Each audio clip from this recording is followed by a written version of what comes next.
Isu penghijauan ini amat penting untuk kelestarian dunia dan ia menjadi satu keutamaan yang perlu diberikan perhatian. Dan inisiatif ini telah menjadi sebahagian daripada tanggungjawab sosial korporat MTC untuk meningkatkan kesedaran tentang kepentingan memelihara dan memulihara alam sekitar.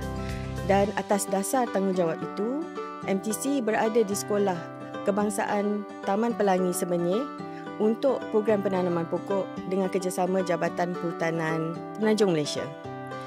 Dan program ini bukan saja untuk menghijaukan persekitaran sekolah ini tetapi juga untuk menyemai benih harapan ke arah dunia yang lebih hijau dan mampan kepada kalangan pelajar yang merupakan pewaris masa depan negara kita.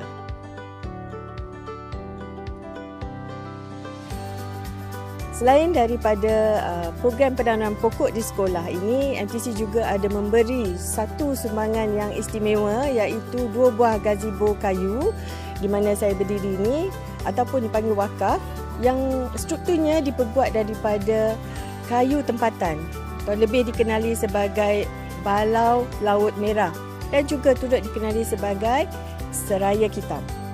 Dan gazebo ini dihasilkan oleh pengusaha tempatan yang menggunakan reka bentuk elemen sentuhan plastik Melayu tradisional.